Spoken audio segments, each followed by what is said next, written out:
Sampai seketika ucapan yang pada saat dia mengatakan kalau anak ini lahir, aku izin ke Singapura.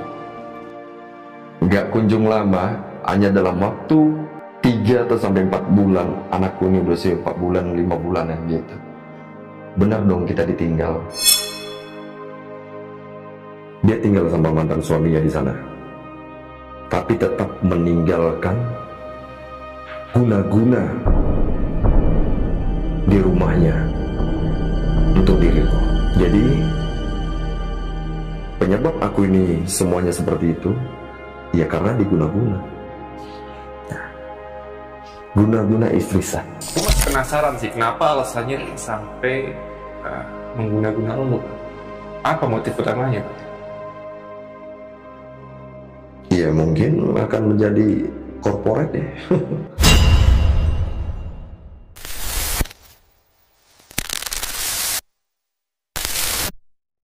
Guys, gimana jadinya kalau kalian ngalami kejadian seperti orang ini? Jadi, hari ini narasumber gue bakal menceritakan kejadian menyeramkan yang pernah dialaminya. Orang terdekat yang harusnya menyayanginya malah mengguna-guna. Apalagi, guna-guna ini dilakukan oleh istri sahnya sendiri. Yang penasaran dengan kisahnya, langsung aja kita sapa narasumber gue. Dan di depan gue udah ada Adipati Yuri. Bang Adi, apa kabar? Bang John, alhamdulillah baik Bang John. Sehat ya? Sehat sekali. Kita terakhir ketemu tuh tahun 2020-an kali ya? Waktu gue masih yang lalu. Masih di sana lah ya? Iya. Masih sana lah ya? Iya. Ini Bang Adi dulu pernah gondang juga untuk ngisi podcast gue. Tapi waktu masih di sana. Dan sekarang, alhamdulillah, Bang Adi lagi di Jakarta. Dan dia berkesempatan hadir ke sini. Gimana nih? Akan ada apa lagi nih Bang Adi? Kedepannya planning lo? Mungkin ya masih tetap konten, tapi mau ngebantai Asia. Asia? Iya. Kemana nih? Ya mungkin ke Jepang, Hong Kong, sama Cina. Jepang, Hong Kong, Cina? Iya. Sendiri tuh? Sendiri. Nggak sama collab? Nggak pernah. Gila, nyari hantu sampai ke luar negeri ini. Gokil. Ini baru the real ghost hunter. Pencari hantu internasional ya Pak. Kemarin kan udah 3 negara tuh. 3 negara ya? Thailand, Vietnam, Filipina ya. Sekarang mau ngejar Jepang? Iya, mau Asia yang lebih tingginya nih. Kalau di Jepang, apa sih hantu yang paling terkenal itu? Aokigara. Kayak apa tuh? Aokigara tuh kalau di sini tuh penyebutannya itu kuntilanak merah ya. Kuntilanak yang merah. paling galak gitu ya. Oh, di sana tuh ya? Paling ganas ya kan. Aokigara. Udah gak sabar nih Bang. Iya, Jadi hari ini, tadi gue sempet ngobrol sih sama Bang Adi. Jadi ternyata di balik keseruan Bang Adi mencari hantu nih ke tempat-tempat yang bisa dibilang angker, ternyata Bang Adi juga punya satu kisah yang katanya kisah itu belum pernah dikisahkan di manapun. Dan ini spesial di channelnya Titik Koma. Betul. Oke, luar biasa banget nih. Gue sih udah penasaran nih. Jadi buat teman-teman yang penasaran dan pengen dengar kisahnya, jangan kemana-mana, pantengin terus Titik Koma ya. Tapi sebelum kita masuk ke cerita, gue mau ngajak kalian yang punya kisah-kisah menyeramkan. Dan kalau kalian mau jadi narasumber kayak Bang Adi di sini, kalian bisa langsung aja DM ke Instagramnya Titik Koma atau Instagram pribadi gue. Dan gak usah lama-lama lagi, langsung aja kita dengar kisah lengkapnya hanya di Titik Koma. Shh, hati-hati teman.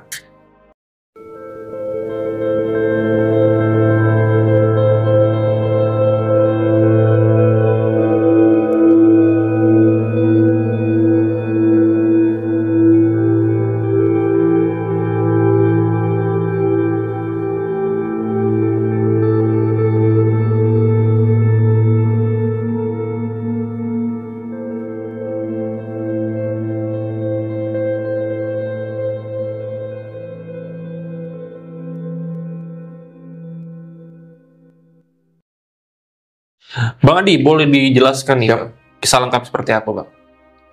Jadi dulu tuh aku nih sebenarnya sejauh ini kenapa bisa begini, mempelajari tentang hal yang spiritual dan supranatural itu bukan tanpa alasan, karena juga dulu aku adalah korban. Jadi aku adalah korban dari istri sahku. ibu dari anakku yang sekarang, yang samaku. Jadi waktu di umur 1 tahun, anak udah samaku. Sampai sekarang dia 7 tahun. Berawal dari aku menikahi istriku, sampai di mana ternyata istriku masih dikejar-kejar sama mantan suami sirihnya. Ternyata waktu kehamilan anakku, mantan suami sirihnya ini ngotot untuk minta balik, dan anakku yang di dalam kandungan itu diakui anak dia. Aku hampir gila, bahkan aku hampir bunuh diri. Singkat cerita, kenapa aku menjadi korban? Karena dari orang tuaku juga mengatakan semua ini terjadi karena mantan istriku dulu. Dia masih suka mengkaitkan hidupnya dengan hal-hal yang berkaitan dengan dukun.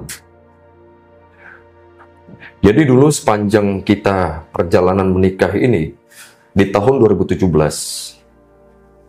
awal aku nikah, kita tuh nikah nggak lama-lama ya, 2 minggu kenal langsung nikah, karena first time ini benar-benar hidupku yang menjalani rumah tangga.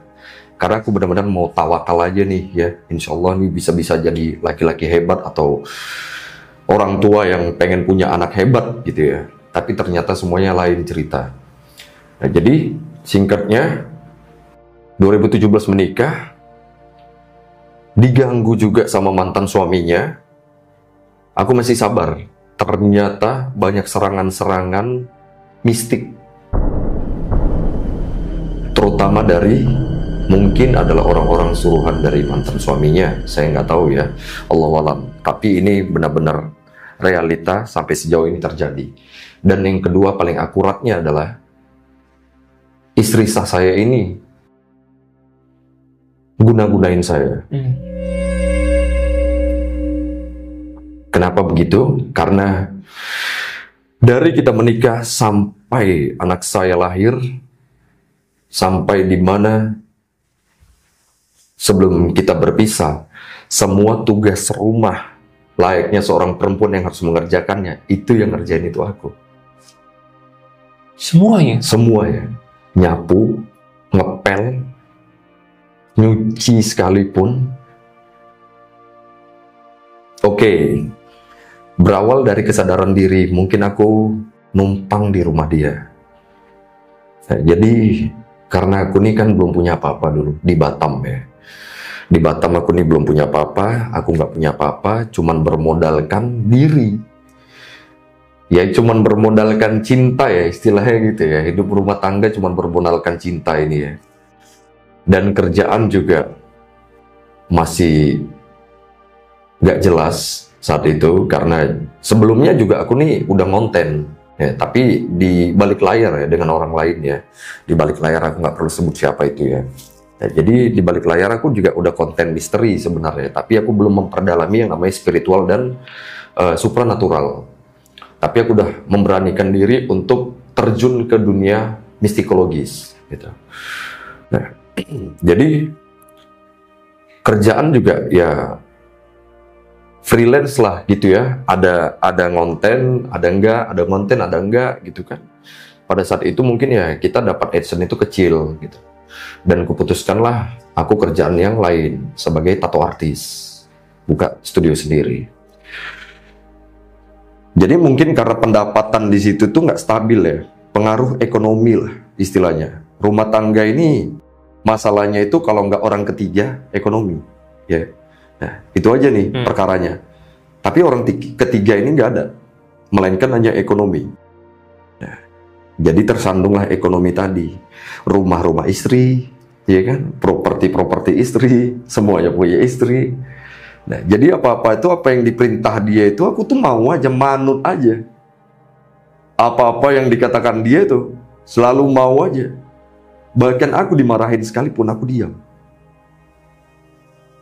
Sampai aku tuh pernah nangis.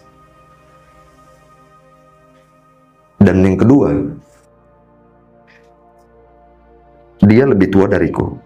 Tapi aku nggak pernah mandang itu. Kodratnya yang namanya suami istri, jangan pernah memandang rendah suamimu, karena dia adalah kepala keluarga yang akan mengayomimu dalam sisi agama, duniawi maupun akhirat, kan gitu.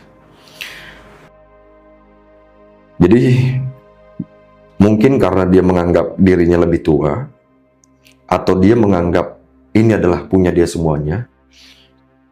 Kembali lagi aku menyadari, aku ini bukan apa-apa, yang tidak punya apa-apa, jadi harus nurut.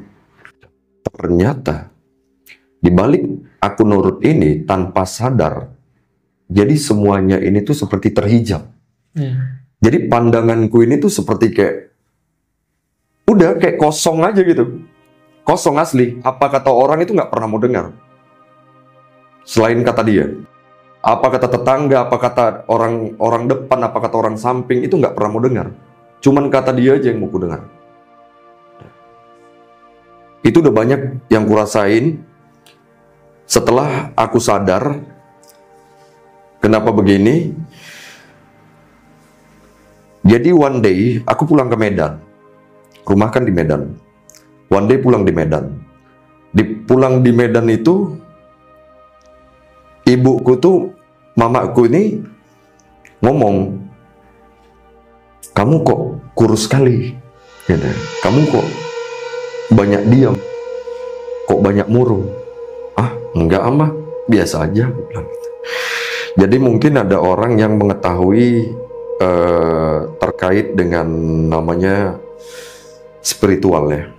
Jadi aku dibilang itu katanya ditutup pandanganku. Nah, secara nggak langsung, aku nih sadar, aku nih tahu, aku paham apa maksud mereka memberitahu aku tuh seperti itu. Nah, tapi aku tetap cuek. Kembali lagi aku nih kayak rasa berat untuk ninggalin dia nih. Nah, berat kali asli, berat.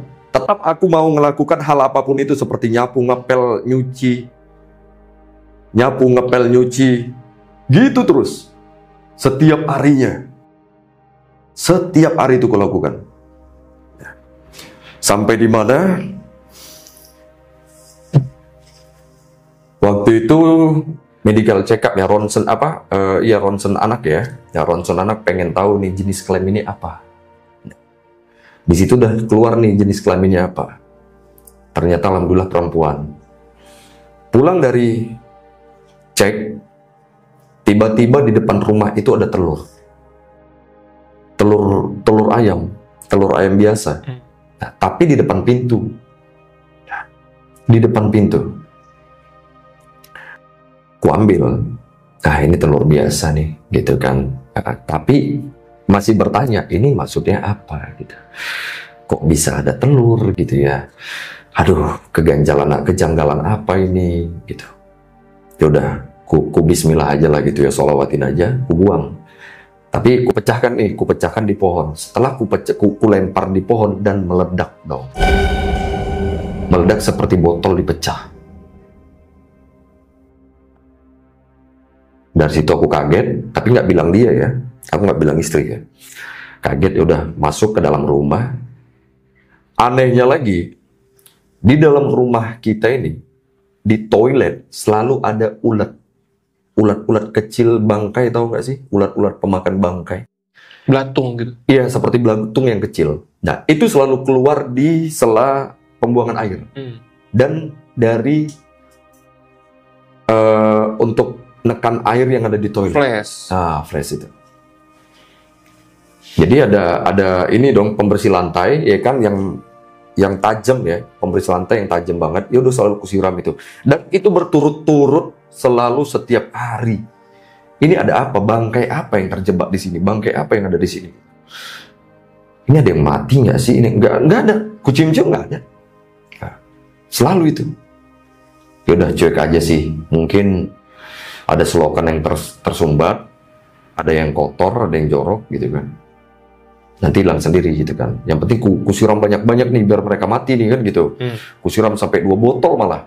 Juga masih ada besoknya gitu. Nah, adanya itu bukan setiap hari kita tuh ada di rumah. Maksudnya gini, jadi kalau kita pulang, entah dari satu tempat, aku ke toilet, dia muncul. Nah, kita keluar, pulang, masuk kamar mandi lagi, muncul. Nah, jadi hanya pada momen kita keluar dan pulang ke kamar mandi, gitu. Jadi kalau kita di rumah, dia gak ada. Nah, anehnya di situ. Ini apa lagi nih? Ya udah, kembali lagi.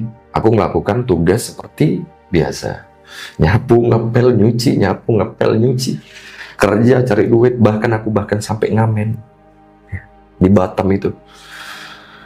Nah, berjalannya dengan kehamilan istri yang sudah semakin menua,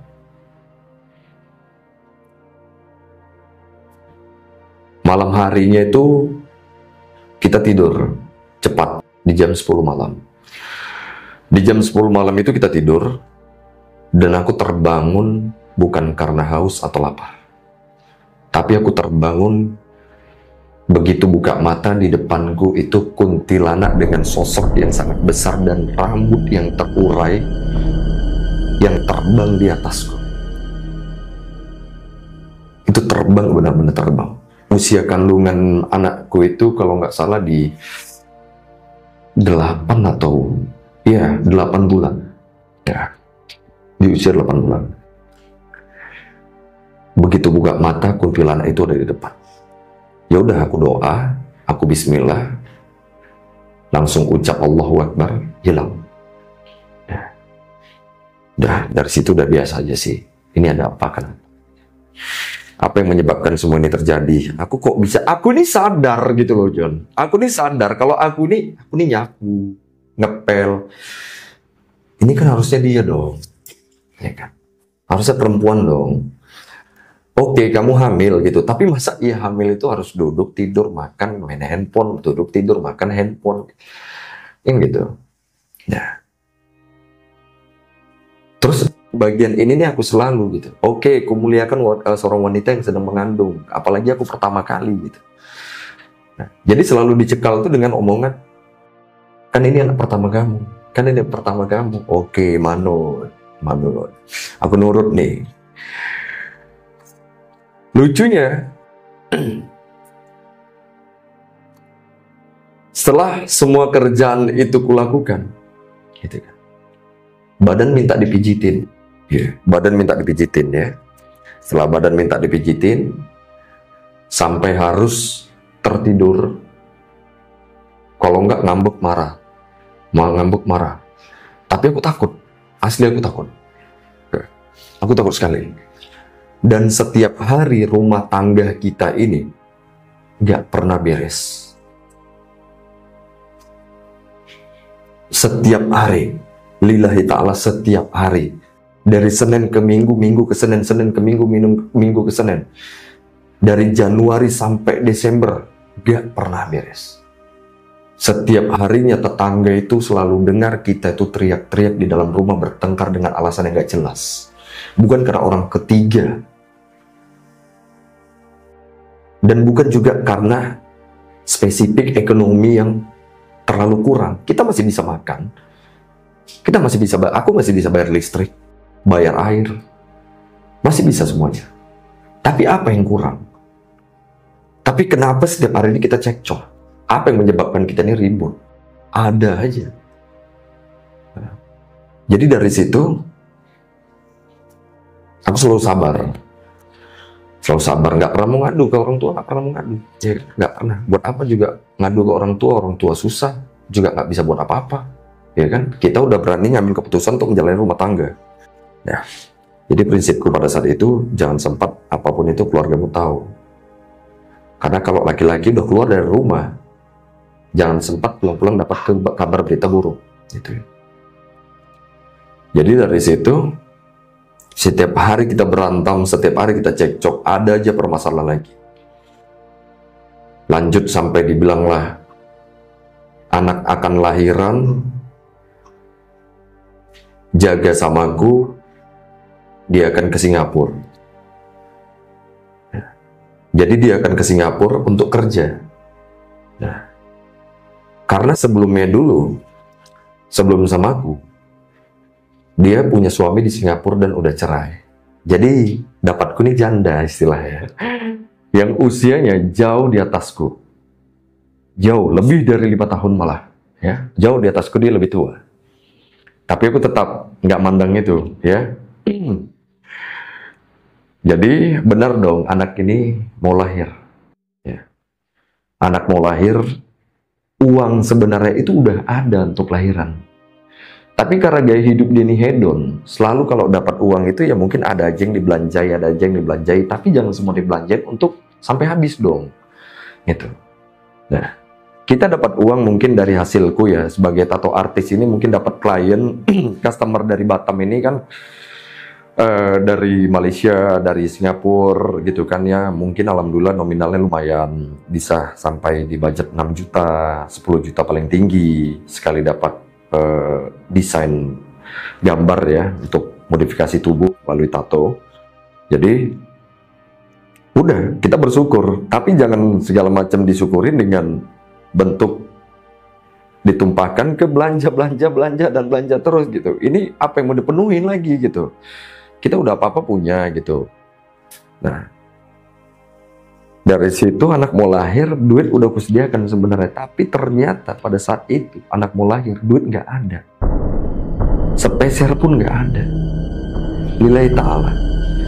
Nah, pada puasa ke-9 malam Sya'ban, jam 9 malam anakku lahir. Puasa pada saat itu di tahun 2018. Ya. Tahun 2018, aku ingat sekali itu. Dan itu di hari Jumat. Anakku mau lahir, duit nggak ada. Mau ngomong ke keluarga malu. BPJS nggak diterima karena nunggak 1 hari. Sehari doang? Sehari doang. Pada saat itu. Di tahun 2018, BPJS nunggak 1 hari nggak bisa. Bisa pun anak ini akan ditangani untuk lahirannya, harus ada jaminan 5 juta. Nah, harus ada jaminan 5 juta. Jadi pada saat itu aku nggak tahu mau cari kemana uang 5 juta ini. Yang ku tahu aku punya uang 2 juta untuk lahiran anakku. Tapi uangnya itu udah nggak ada juga. Ujung-ujungnya mengandalkan BPJS. Nah, karena istriku ngomong, kita pakai BPJS saja. Ternyata apa? Pada saat itu nggak tahu entah aku yang lupa, aku yang goblok, atau aku yang terlalu nurut, apa kata dia selalu. Sampai BPJS pun nggak terbayar 1 hari pun. Gitu. Jadi di situ, aku beranikanlah ngomong sama keluarga. Yang semuanya notabene-nya nggak akan bisa bantu. Ya. Karena mereka tahu aku ini seperti apa. Aku pergi dari rumah susah, udah berkeluarga pun nyusahin. Tapi mentok-mentoknya, aku nih pengen teriak gitu. Anak udah mau lahiran, cari uang kemana? 2 nyawa yang harus kuselamatkan. Jadi di situ hanya dapat bantuan dari omku dan juga tanteku. 2 orang ini yang ngebantu, tapi kan nggak seluruhnya, nggak sepenuhnya, dan aku harus cari sisanya. Kurang ingat sih berapa nominalnya, tapi aku harus cari 5 juta. Ya, sisanya ini ya kalau nggak salah 4 juta atau berapa. Tapi sebelum mereka transfer, aku cek di ATM, tiba-tiba ada uang 4 juta. Nggak tahu dari mana asalnya. Ya. Padahal sebelumnya memang ada tuh. Nggak ada sama sekali. Nggak ada saldo. Nol banget. Nol banget. Aku nggak punya ATM, itu ATM istriku. Nggak ada sama sekali. Tiba-tiba ada saldo 4 juta, ini dari mana datangnya. Dan di situ aku langsung sujud syukur. Itu masih jam 5 sore ya, sebelum buka puasa. Aku sujud syukur. Aku lihat ke langit, aku bilang, sama almarhum papa. Terima kasih, Pak. Karena aku udah gak punya ayah ya. Jadi aku percaya ini adalah anugerah dari Allah, gitu sih. Ku ambil uang ini, ku tarik uang ini, dan ku kasihlah jaminan sebagai untuk lahiran anak ini, gitu. Jadi besoknya harus bayar BPJS dengan dendanya juga. Setelah anak ini lahiran, kita pulang. Belum pulang dulu ya ini. Belum pulang dulu setelah anak lahiran.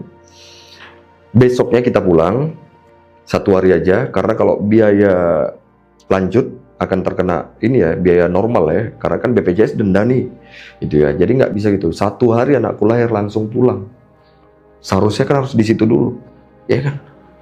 Nah, dengan keadaan bayi yang rentan kayak gitu, harus pulang. Itu gimana ceritanya? Nah, aku yang sambil nangis-nangis sebenarnya nutupin sambil bawa motor. Kita naik motor gitu.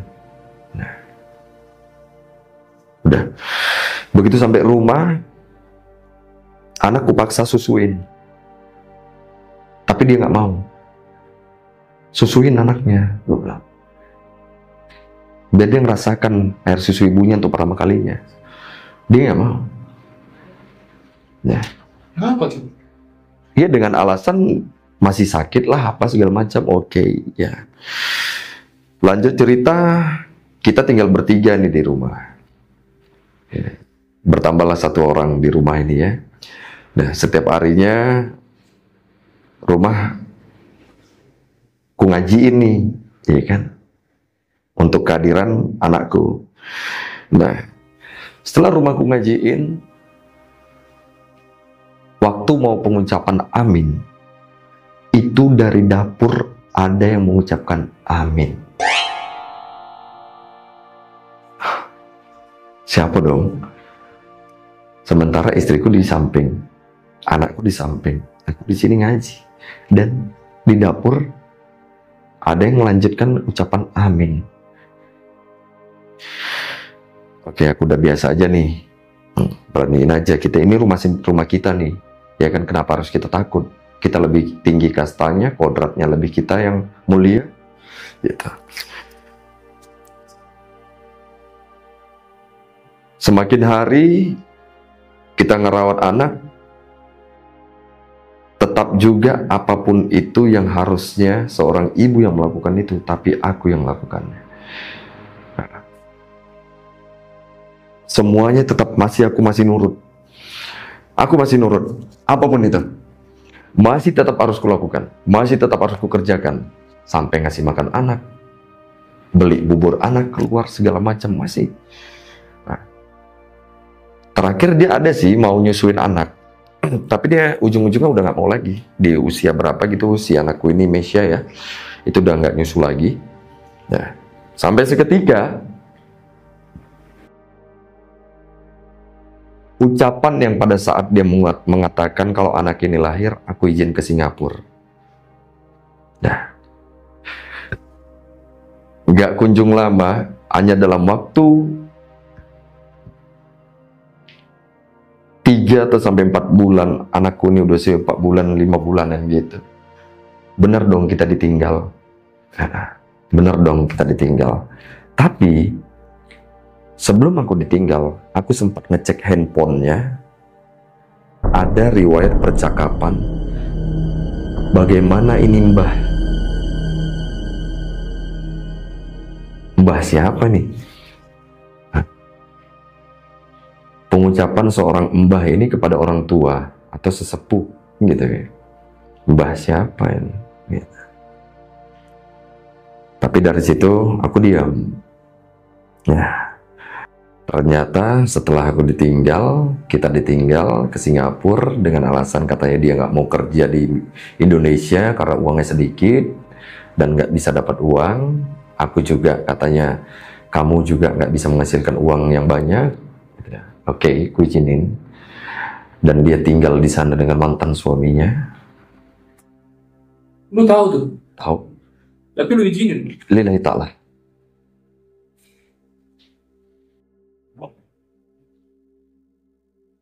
Apakah ada seorang suami dengan istri yang sebaliknya dengan keadaan seperti itu akan setuju?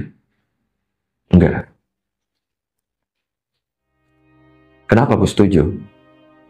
Tapi aku senang. Karena dari situ, aku udah nggak akan mandang dia. Aku cuma mau anakku selamat. Sekarang saatnya aku menyelamatkan anakku.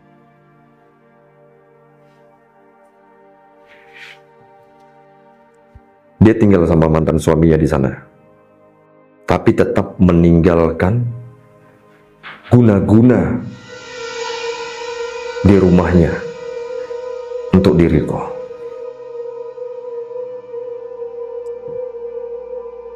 Jadi penyebab aku ini semuanya seperti itu ya karena diguna-guna. Guna-guna istri saya.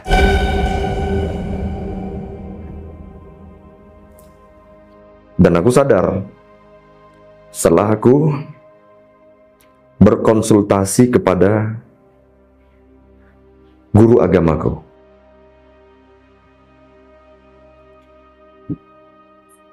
sekarang kamu jalani aja dulu apa yang bisa dibantu dari jauh, mereka akan bantu.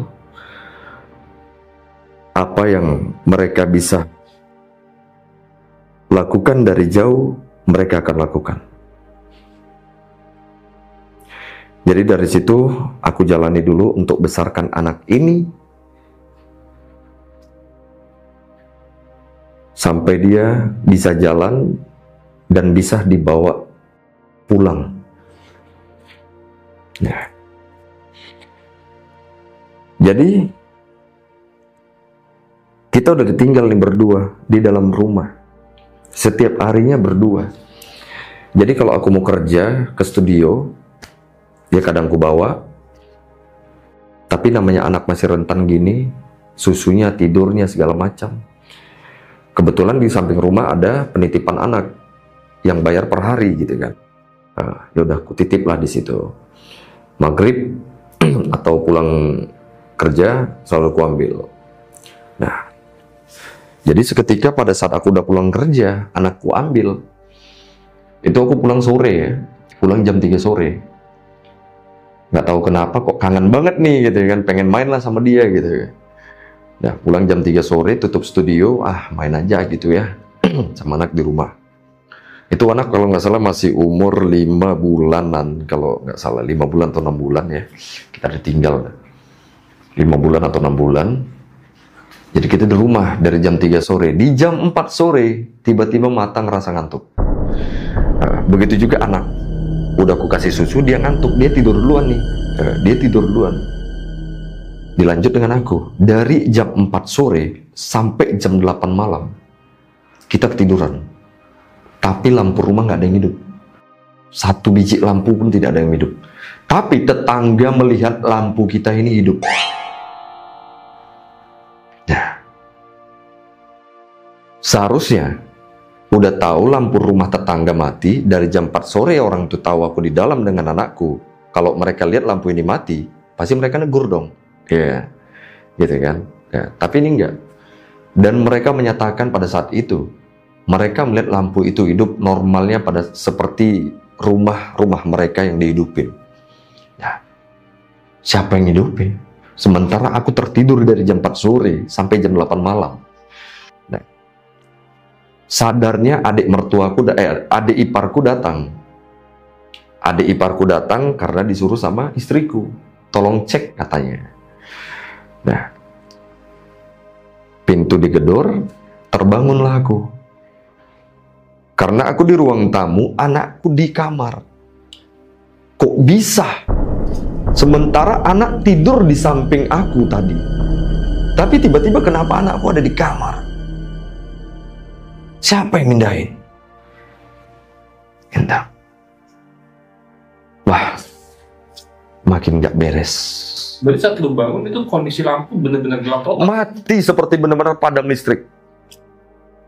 Dan aku hanya mendengar teguran adik iparku di depan. yang ngomong, "Assalamualaikum bang, buka bang, bang, buka bang, masih ada dalam nggak?" gitu kan. Nah, tapi aku namanya orang bangun tidur kan gini kan, kayak aduh, gitu ya, masih belum kumpul nyawa istilah gitu ya. Nah, tapi pada saat gitu aku megang gini loh, anakku kok nggak ada. Nah, jadi waktu ngadep ke kiri ini langsung menoleh ke arah kamar gitu, langsung dapat kamar. Nah, kamar kebuka, anakku di situ, dan kulihat di situ ada sosok hitam besar di samping anakku yang seperti lagi memegang. Aku istighfar, doa, hilang. Ya, langsung hidupin lampu, buka pintu, ngomong sama adik ipar, "Bang, abang kenapa gini?" "Nggak tahu kenapa ya. Aduh, astagfirullahaladzim. Ya Allah, Mesya mana?" kata gitu. "Mana Mesya bang?" "Itu di kamar gitu." "Bang, abang kenapa kok keringatan gitu?" Nah, padahal kipas hidup. "Abang kok nggak, tak bentar duduk dulu aja ngomong ya. Ini mati kok bisa, ini lampu kok bisa mati semua gitu ya." Aku langsung connect aja nih gitu kan. Ini lampu kok bisa mati semua gitu. Aku langsung connect aja. Ambil air putih, minum ya kan, duduk ngobrol. Adik ipar datang sama suaminya. Ngomong, "Abang ketiduran?" "Iya, aku ketiduran." "Dari jam 4 aku tidur loh." "Hah? Dari jam 4 abang tidur? Kok bisa?" "Nggak tahu. Pulang dari studio jam 3 main sama Mesa ketiduran. Mesa kasih susu juga, Mesa ketiduran dan nggak bangun." Nah, adik iparku datang, baru disitulah kami sama-sama bangun. Dan Mesa ku gendong langsung. Nah, bayangin dong, pipisnya, pupnya di situ berjam-jam nggak terganti ini kan. Nah, dari situ ngomong, kebetulan di depan rumahku adalah RT-nya, karena kita tinggal di klaster ya, rumah klaster ya, punya dia rumah klaster nih. Nah, mau mahal istilahnya gitu ya. Dan aku yang numpang di situ. Tanya Pak RT, "Maaf, nanya, Pak RT tahu nggak tadi rumah saya mati?" "Enggak, bukannya hidup tadi," katanya. Kaget dong. Tanya lagi tetangga sebelah, benar dong, semua mereka bilang rumah kami ini hidup. Listriknya hidup tuh ya? Iya. Oh, iya. Lampu depan hidup, lampu teras hidup, lampu tengah hidup. Ya, rumah gimana sih? Rumah hidup ya. Jadi setelah ku tanya, mereka menyatakan semua bilang hidup, aku tanda tanya dong. Sementara pada saat adik iparku datang, ini mati. Gitu ya. Ya udah. Kena lagi nih kan gitu. Sabar aja lah. Sabar aja dulu. Adik ipar pulang. Kita ditinggal lagi berdua di rumah. Setelah itu Mesya aku tidurin lagi. Kita sempat main lah ya, nonton main dulu. Jam setengah 12 kita tidur lagi. Setengah 12 tidur lagi. Dan bangun pagi ya selayaknya hidup normal nih gitu. Tapi banyak Bang John yang kurasain. Dari aku mulai mimpi kami tidur di kuburan. Ini badan dalam mas sebenarnya. Ya Allah, apa lagi sini gitu. Cobaan apa ini?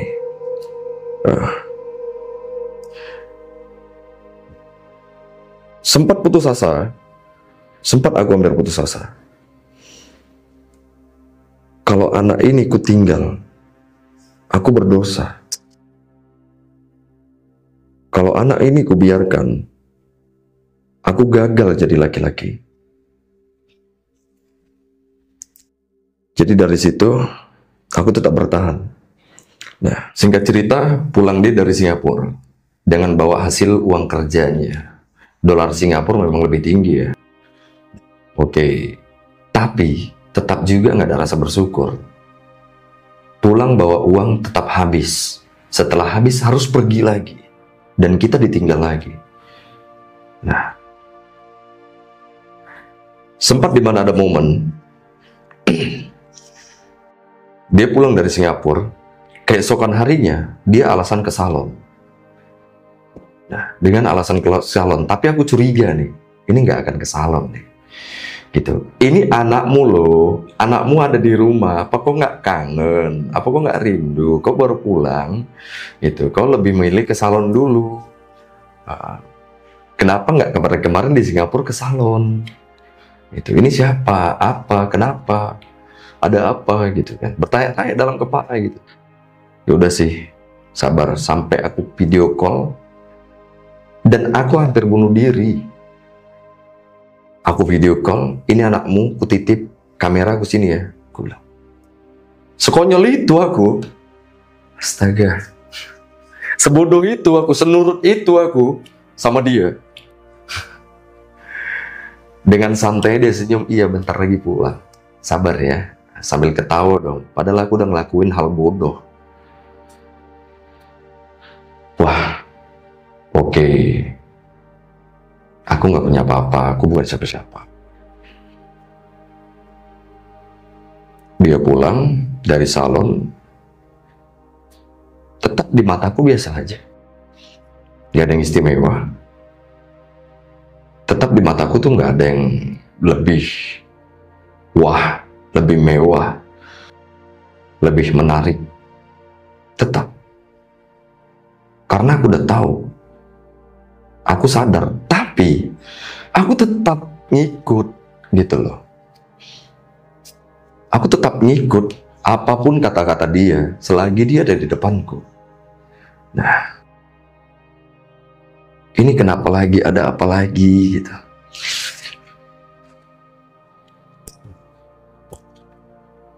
Sampai di mana? Pertama kalinya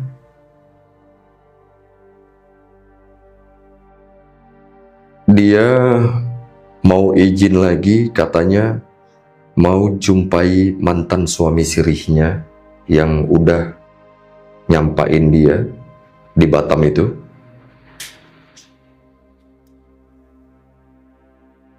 Maksudnya apa? Ada apa, ngapain? Dengan alasan katanya mau kasih uang. Buat apa uang dikasih? Oke, aku nggak tahu siapa yang dijumpain dia. Jadi alasannya mau jumpain dia, oke. Dan aku nurut lagi. Udah, kamu di rumah aja, jaga Mesia. Aku nggak lama, nggak ngapa-ngapain kok. Sumpah demi Allah, sumpah. Nurut. Bayangin nggak, senurut itu? Hah? Laki-laki mana yang ngizinin kayak gitu? Ada. Laki-laki tolol paling di dunia, ya aku pada saat itu. Stolol itu ke aku. Akibat guna-guna istri. Sejina itu. Jadi setiap hari kita bertengkar, nggak tahu dengan alasan apa, nggak jelas, ada aja alasannya kita bertengkar. Dan aku harus mikir bagaimana caranya anak ini harus selamat. Anak ini harus sama aku. Caranya bagaimana? Aku mikir di situ.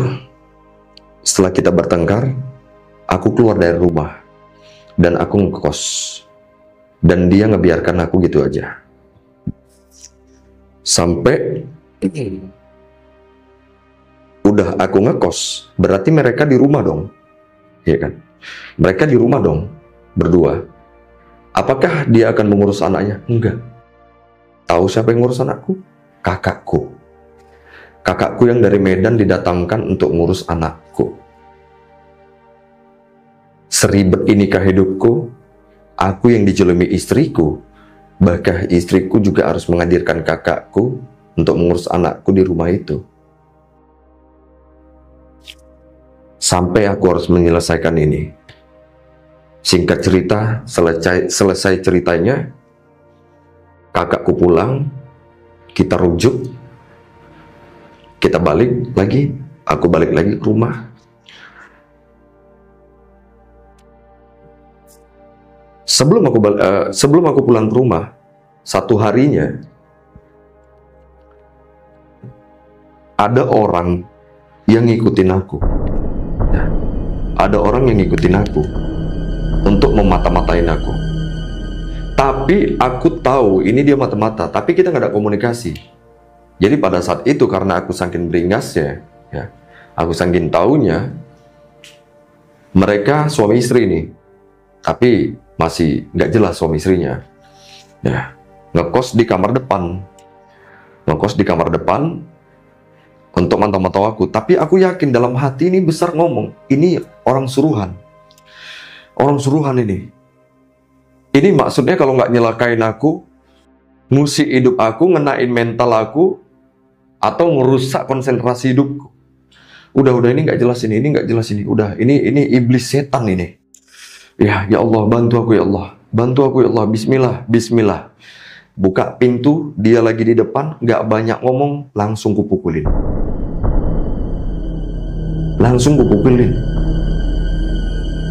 Kasih injak sekali, kasih pukul sekali, cekek leher sekali, ngomong, kau pergi dari sini atau enggak? Kalau kau nggak pergi, kau yang mati. Apa bang? Maksudnya apa bang ini? Maksudnya apa? Kasih lagi sekali. Udah, kau nggak usah bohong sama aku. Kau disuruh dia kan? Aku bilang gitu. Kau yang pergi dari sini atau kau? Kalau enggak, kau yang mati. Iya bang. Kenapa tiba-tiba ngaku? Kuasa Allah kasih aku petunjuk dalam hati.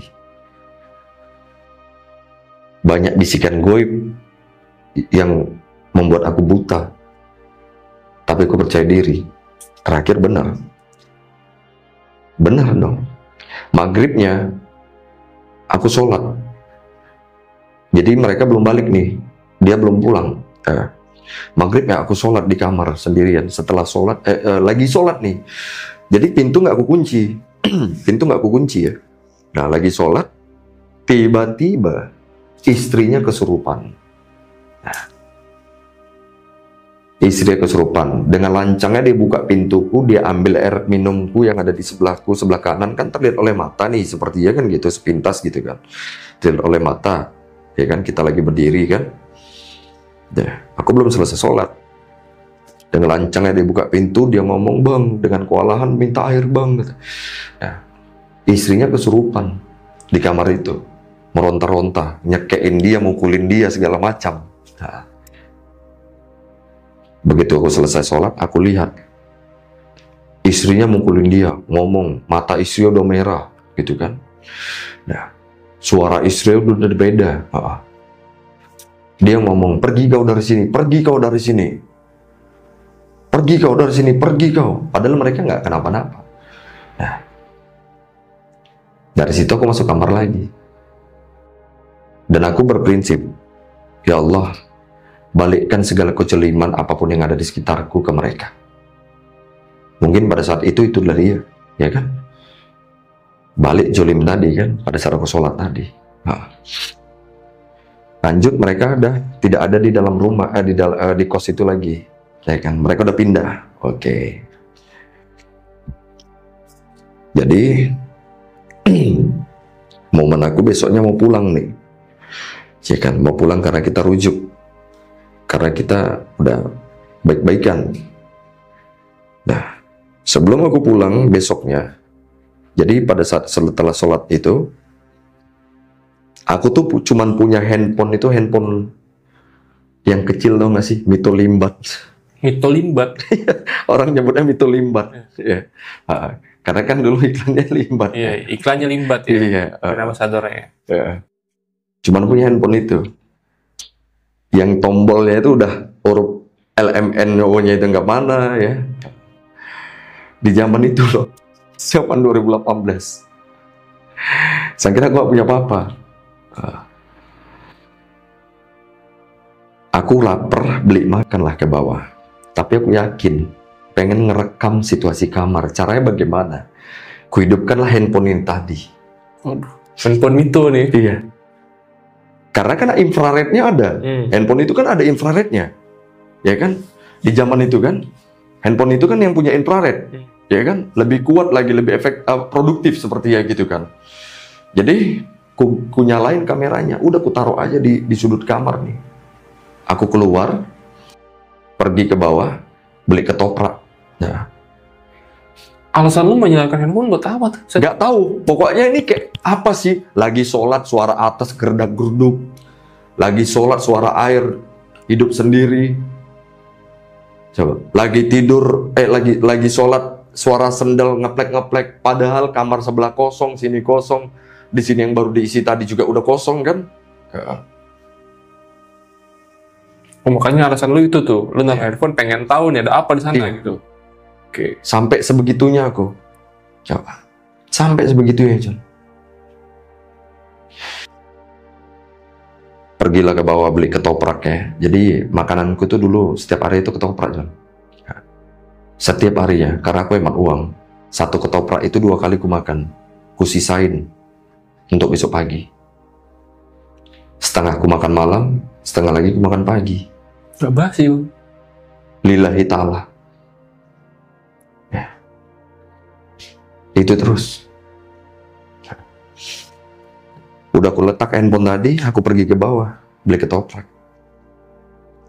Selesai dari beli ketoprak, naik ke atas, buka kamar, cek handphone. Durasinya 20 menit. Ya kan? Jadi dari menit pertama sampai 20 itu aku sambil makan, sambil mantengin handphone. Ada apa nih? Apakah ada orang yang akan masuk, jahilin atau bagaimana? Rupanya nggak ada. Tapi ada sosok penampakan berwarna putih, transparan, mondar-mandir di kamar itu. Berbentuk seperti pocong. Ya. Berbentuk seperti pocong. Menghela napas, ucap sabar lagi. Yaudah, besok pagi ya ngomong lagi nih sama nyokap. Ma, aku nggak tahan. Ya kalau kamu nggak tahan, kamu pulang aja. Ya udah, alasan orang tua itu kan. Tapi kalau kamu masih tahan, masih mau, ya pertahankan. Benar sih. Karena dosa juga kalau orang tua mencampuri urusan keluarga anaknya. Apalagi ini adalah pertamaku untuk menikah. Ya, sebelum tidur, setelah aku mengetahui penampakan tadi di handphoneku, kuniatkan lagi nih. Kuniatkan lagi, setolol ini hal yang kulakukan nih. Niatnya apa, tahu apa? Sebelum tidur, pintu kutaruh silet. Untuk apa? Separno itu aku. Pintu kutaruh silet. Di bawah keset kutaruh paku. Kalau ada orang yang benar-benar mau masuk, akan keinjek. Ya udah, segitu aja. Ya kan? Separno itu akunya. Bangun pagi, buka. Ada bercak darah di bawah. Siapa? Ya aku nggak tahu. Pastinya manusia ya. Dalam hati berkata, rasakanlah itu. Tetap lagi aku harus sabar. Kalau aku kena mental, aku lebih memilih jalan bunuh diri, John, pada saat itu. Mental aku udah kena, tapi aku masih bertahan. Aku masih bertahan. Sesakit ini ya, keluarga ya, pikir gue. Sakit ini ya, punya istri, tapi nggak waras, gitu. Ya, oke, jalan nih. Aku udah punya anak. Aku harus tanggung jawab. Dosaku banyak. Sebelumnya banyak kelakuan burukku. Tapi aku harus hapus itu semua dengan membesarkan anak ini, membahagiakan anak ini, dan membuat anak ini berhasil.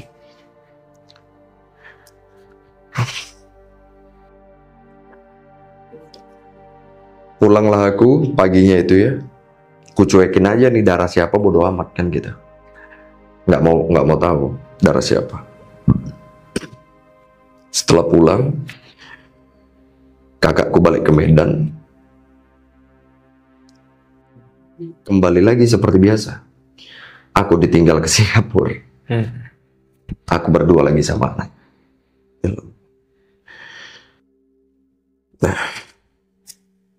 jadi hal yang serupa yang kulakukan kembali lagi. Gitu-gitu aja terus, John. Mau pulang ke Medan, memboyong dia dan anakku, nggak mungkin. Aku nggak punya uang untuk pulang. Dari mana uangku? Ternyata mamaku pengen gendong cucunya, cucu pertama dari anak paling kecilnya ini, yaitu aku kan, ya. Dan dia ke Batam, menaiki kapal laut dari Medan ke Batam, karena ongkos dari Medan ke Batam itu cuma 200-an ribu, kalau naik pesawat kan jutaan. Ya udah, yang tadinya dia dari Singapura langsung pulang ke Batam. Dengan senang hati dong kita ngumpul, ya. Dengan senang hati nih kita ngumpul. Nah, tapi dari mana dia dapat kabar? Sementara aku belum mengabari. Sementara aku belum mengabarin, aku mau buat surprise. Gitulah. Nah, dia bisa tahu dari mana ibuku ini ke Batam. Nah, besoknya mamaku mau nyampe, dia udah nyampe duluan hari ini. Terceploslah pada saat itu dengan intonasi yang sangat rendah dan irama yang palsunya itu. Mesya kangen bunda ya, bentar lagi mau dilihat neneknya ini. Terceplos. Hah? Kamu tahu dari mana? Iya kan mau dilihat neneknya deh kan. Masa dia nggak mau dilihat nenek? Ya enggak, alibi dong. Kamu tahu dari mana? Siapa yang ngasih tahu? Aku nggak ada ngasih tahu sama sekali. Nggak pernah ngasih tahu. Ini mau surprise. Segitu hebatnya kakak, ya kan? Dapat kabar gaib dari mana? Oke, tetap juga aku nurut, John. Tetap juga aku nurut. Nurut dan manut apapun cekalan dia. Tapi aku berpikir, dari mana dia dapat kabar? Tahu dari mana dia ini? Ya Allah, kuat lagi ya. Apapun yang akan terjadi, kuatkan aku ya Allah. Kuat. Oke. Jadi besoknya mamaku ini mau datang, ya kan?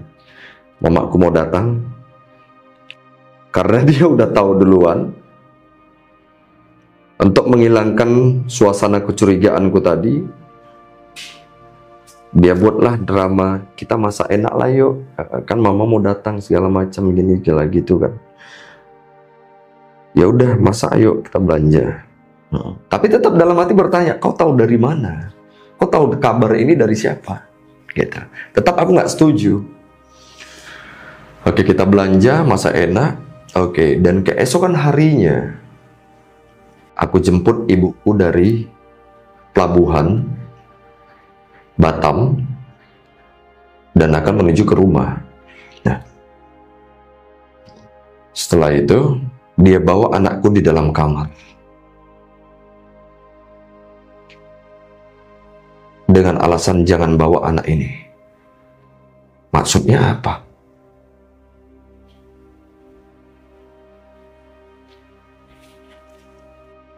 Ini neneknya cuma mau lihat cucunya, bukan bawa cucunya.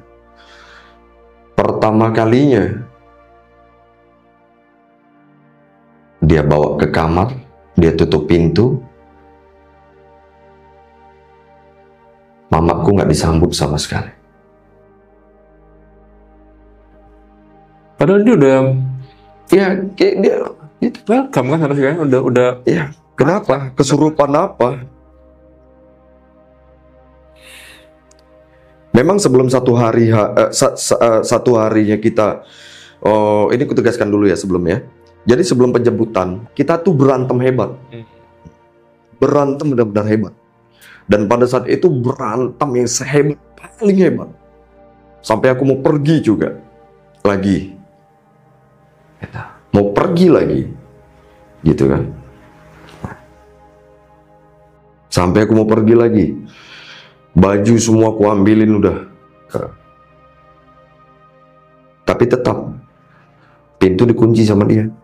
Biar aku nggak pergi. Nah, karena besoknya kan 2 hari lagi nih mau datang kan orang tua kan. Ya. Tapi tetap harus kita buat suasana ini adem gitu kan. Meskipun kita berantem, jangan sampai tahu. Iya kan?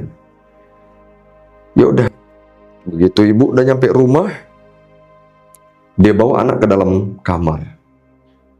Dengan ngomong, jangan bawa anak ini. Nggak boleh dibawa dia. Nggak boleh, kenapa? Cuman mau jumpa loh. Dari situ ibuku begitu masuk ke dalam rumah, dia ngecium rumah ini bau mayat.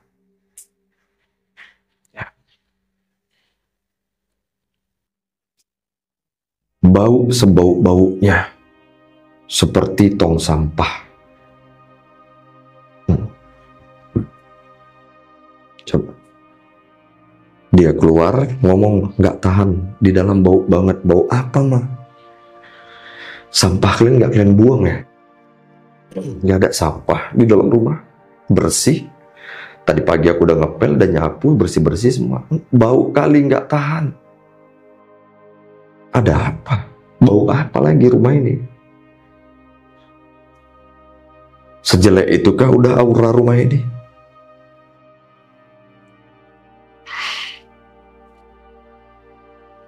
Jadi momennya, untuk pertama kalinya ibuku yang datang dari Medan ke Batam untuk melihat cucunya gagal. Karena anak dibawa di dalam kamar.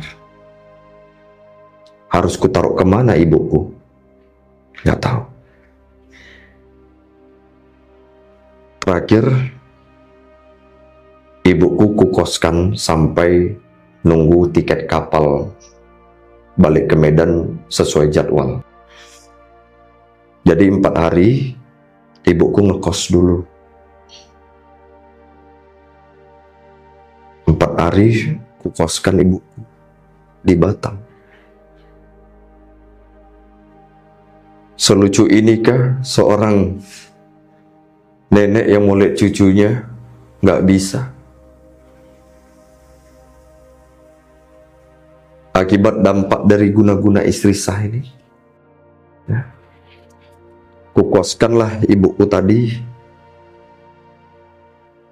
selama 4 hari. Selama 4 hari kukoskan. Setelah 4 hari, ternyata tiket kepulangan ke Medan diundur 2 hari. Lanjut tambah lagi 2 hari.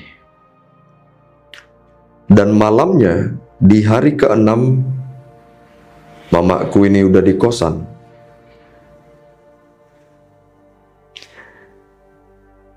Dia bilang ada yang bawa Mesya di sampingnya saat tidur.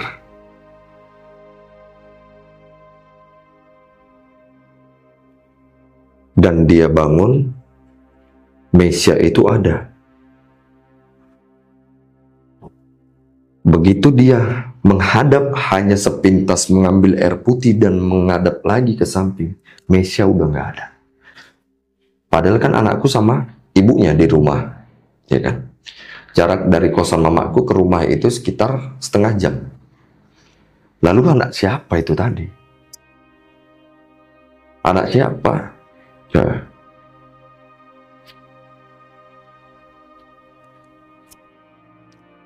Haruskah juga ibuku terkena dampak dari ini semua? Nah, secara spesifiknya, mamaku ini udah paham, tapi dia nggak mau mengatakan secara langsung. Nah, tapi tetap aku membicarakan tentang situasi ini. Setelah aku bicarakan, dan dia hanya mengatakan, ya kalau kamu masih mau sama dia, kamu bertahan.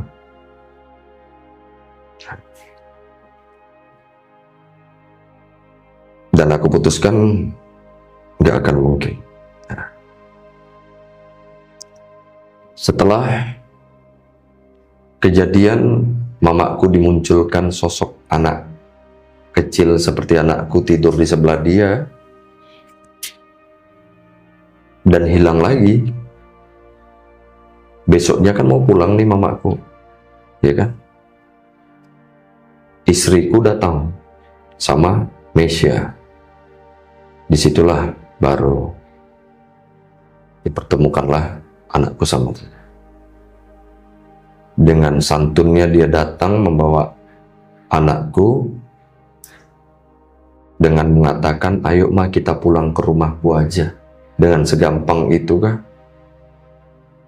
Harus lagi kita normalisasi keadaan ini? Enggak bagi orang tua pastinya, iya kan? Enggak bisa katanya. Aku mau pulang besok, kata mama. Enggak apa-apa, yaudah kalian rawat aja Mesya ya.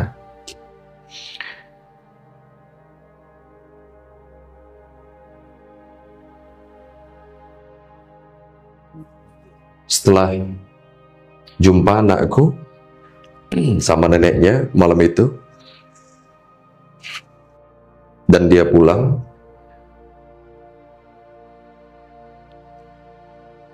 dan malamnya dia datang lagi, tapi sendiri. Masuk ke dalam kosan mamaku dengan mengatakan, pergi kau dari sini dan pulang kau sekarang juga.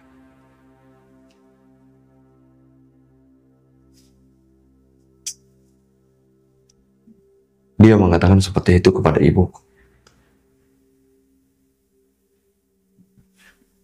Padahal tadi dia baru bawa anak untuk menemukan anakku dengan neneknya, dan dia pulang.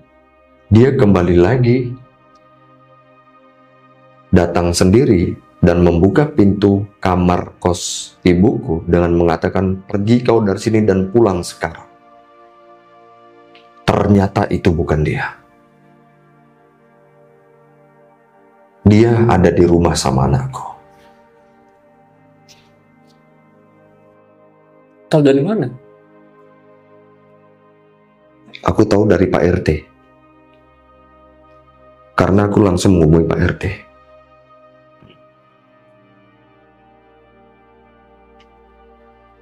Aku tanya, Pak, siapa di rumahku, Pak? Anakku ada di situ nggak? Dia jawab, anakmu sama istrimu ada di dalam rumah itu kok.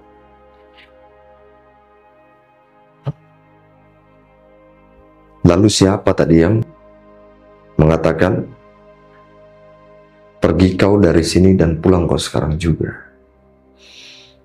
Dan keesokan harinya, aku antar lagi ibuku ke pelabuhan untuk pulang. Dan aku udah lega ya, nggak merasa terbebani untuk ibuku berada di sini gitu.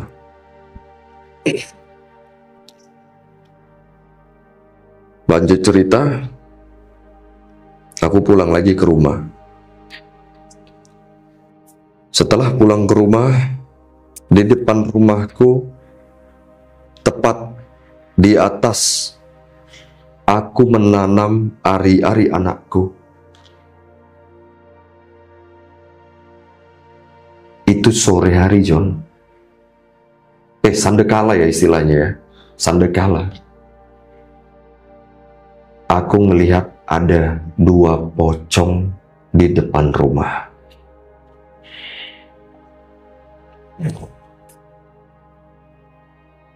Tapi aku tetap santai, aku masuk. Seolah aku nggak mau melihat mereka. Seolah aku tahu aja gitu kan dari mereka, tapi aku cuek. Aku masuk, assalamualaikum. Begitu aku masih menoleh ke belakang dan masih ada. Aku langsung ke kamar, dekatin anakku. Sambil ku peluk, ya udah, ku ngajiin gitu ya. Ku baca-bacain surat-surat Al-Fatihah, Al-Ikhlas. Ya. Sandekala ya.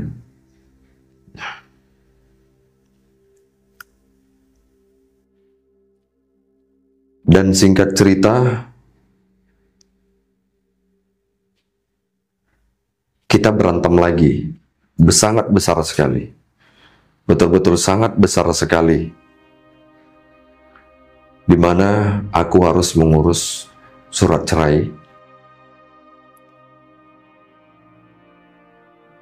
Dan alhamdulillah aku bisa dapat rezeki untuk mengurus surat itu. Lalu aku urus suratnya. Aku langsung ke pengadilan untuk mengurus perceraian ini.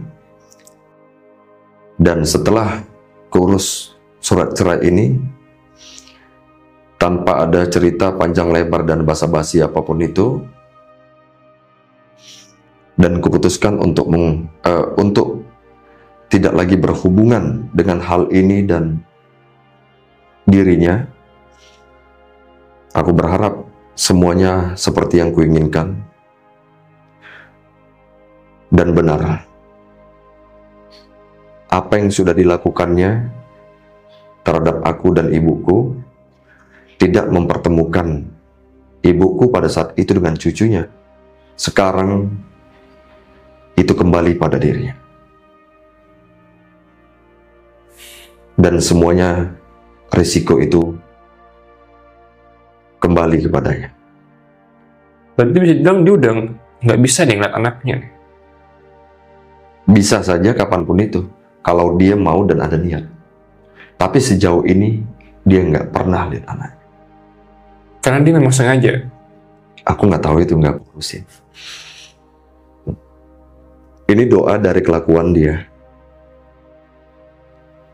Dari sesi pertama dia tidak mempertemukan ibuku dengan cucunya. Sekarang karma itu kembali kepada dirinya. Dan yang lainnya, dia meninggalkan anaknya, layaknya anak harus diasuh oleh ibunya dari kecil sampai besar. Sekarang Tuhan lebih memilih doa orang yang terjolimin ketimbang orang yang ingin menjolimin. Sehebat apapun dia lakukan di dunia ini, kalau surat kita sampai ke Tuhan dan diterima, Tuhan pasti kasih balasan itu. Oke. Berarti lu sama istri sempat menjalin hubungan berapa lama tuh sampai akhirnya pisah tuh? Gak lama, cuma setahun. Cuma setahun? Cuma setahun. Anak kan dia udah bilang tadi, anak ini lahir, akan kutinggal. Aku kerja, segala macam, bla bla bla. Ya kan?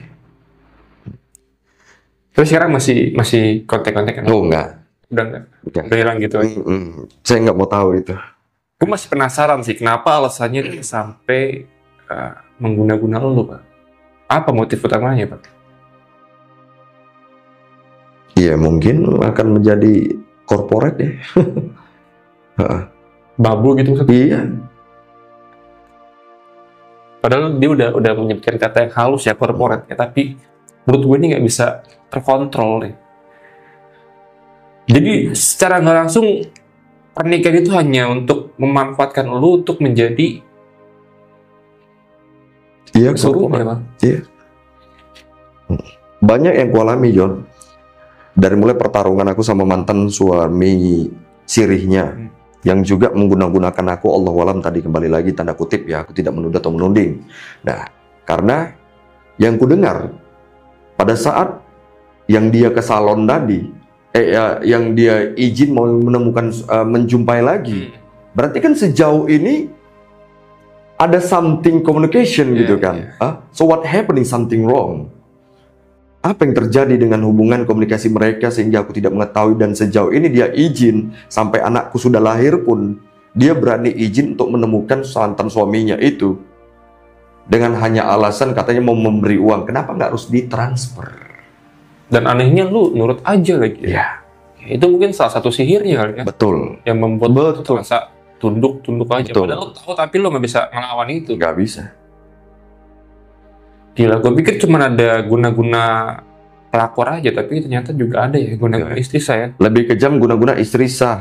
John. Gila, istri sah loh. Kalau guna-guna pelakor itu istilahnya menurut sudut pandang dan risetanku ya, itu apa ya? Orang yang ya konteksnya dia bukan unsur untuk mengincar suami orang, tapi untuk mengincar harta, gitu. Dan lagi juga itu kan statusnya memang orang jauh. Ya. Kalau ini istri sah loh. Ditambah udah ada anak dari darah daging sendiri yang harusnya dijaga, tapi malah disia-siakan. Sadis. Dan itu terjadi sama aku. Dan sekarang aku yang covernya adalah orang yang terkait dengan spiritual dan juga supranatural. Dan dari situlah kuasa, semakin kuasa. Ya, mau sihir apapun itu, mau jolim apapun itu, terkait dengan hal yang seperti itu sekarang ini, ya insya Allah ya, insya Allah setetes air pun ya akan begitu cepatnya akan kembali kepada orang. Tabur tuai lah ya. Ya, tabur tuai. Betul. Untuk saat ini gimana tuh kondisi mantan? Itu nggak tahu. Nyata. Tapi kalau kalian mau tahu dengar kabar kondisi anakku, alhamdulillah sekarang anakku sudah sekolah kelas 2 SD dan sudah sehat. Sehat banget, tinggi, putih, cantik lah ya. Cantik sekali, ya. Dan dia ada di Medan dengan nenekku, dengan neneknya. Ya udah, dari umur ya itu 1 tahun itu, dia pandai jalan aja. Dia pandai jalan. Setelah jalan, dia kuselamatkan. Jadi kusuruh lagi kakakku pada saat itu tuh untuk menyelamatkan dia itu ke Batam. Nah, jadi kusuruh lagi selamatkan anak ini, bawa dia ke Batam. Tapi Bang Adi, bisa dibilang kan pada saat lo menjalin hubungan sama mantan istri lo, sorry to say nih Bang, ekonomi dalam keadaan sangat terpuruk Bang ya pada saat itu, karena lo menceritakan tadi hanya membawa apa yang ada dalam diri lo, ya kan? Kalau yang untuk saat ini kan, yang gue tahu kan Bang Adi ini udah banyak banget nih followernya di TikToknya. Bisa dibilang secara ekonomi udah lumayan lah ya. Alhamdulillah. Ya gue rasa sih kalau dia ngeliat lo yang sekarang nih Bang ya, akan terasa penyesalan. Pasti ini semua adalah balasan dari Tuhan. Kembali lagi tadi, Dia menyampaikan surat yang isinya tidak layak untuk dibaca. Apa tuh? Tapi aku menyampaikan surat yang isinya layak dibaca oleh Tuhan. Nice. Dan Tuhan ngebalas itu. Ya. Dan kembali lagi, semuanya berbalik 180 derajat dengan apa yang kita lakukan di dunia ini. Iya. Alhamdulillah, tujuanku untuk menyelamatkan anak ini sekarang selamat, tercapai. Alhamdulillah bisa mencukupi kebutuhan anak ya Bang ya. Bisa sekolah, syukur-syukur nanti sampai kuliah. Amin. Bahkan ya AdSense YouTubeku itu ke dia, bukan luar biasa nih perjuangan seorang ayah untuk mencukupi kehidupan anaknya. Dan gue sebagai seorang ayah juga ngerasa banget Bang.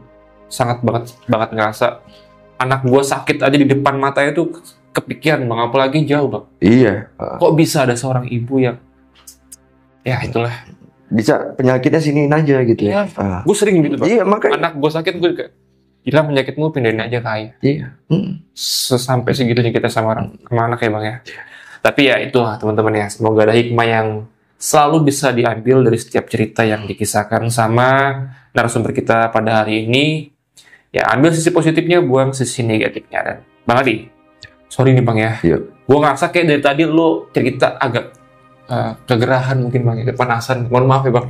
Karena emang studio gue belum ada AC-nya nih Bang. Iya. Masih ada kipas angin 1 doang nih Bang. Iya. Semoga kedepannya bisa. Amin. Bisa kebeli AC. Iya. Amin ya Allah. Amin. Sebenarnya sih nggak gerah juga. Ya. Iya sih ya. Gerah Bang, gue aja gerah Bang. Iya. Gerah. Udah gitu, aku pakai hoodie lagi. Gitu sih. Pakai hoodie. Sama pakai masker lagi ya. Tapi Bang John, di mana itu tadi Bang, kalau kau menyampaikan surat yang isi pesannya itu layak untuk dibalas oleh Tuhan, Tuhan akan membalas. Ya Allah, semoga Allah mendengar doa-doa kita. Amin. Doa yang baik-baik ya Bang ya. Iya. Sekali lagi makasih banyak buat Bang Adipati yang udah mau mampir menyediakan waktunya. Karena ini bener-bener dadakan banget nih. Tadi sore gua kontek-kontekan sama dia dan alhamdulillah dia bisa kemari karena besok tuh dia mau jalan lagi. Banget jadwalnya bro. Gila sih. Bang, makasih Bang ya sekali. Sama-sama Bang. Makasih banyak. Siap. Selalu buat Bang Adi. Amin. Sukses juga. Dan terima kasih buat teman-teman sudah nonton dari awal sampai akhir. Gue juga mau ngajak kalian yang tentunya punya kisah-kisah menyeramkan. Dan kalau kalian mau jadi narasumber seperti Bang Adipati, kalian bisa langsung aja DM ke Instagramnya _. Dan jangan lupa tonton video kita yang lain-lainnya, karena masih banyak video menarik yang wajib kalian tonton. Dan akhir kata, gue John Arya dan gue Adipati Yuri atau Sang Adipati. Kita pamit undur diri. Assalamualaikum warahmatullahi wabarakatuh. Thank you.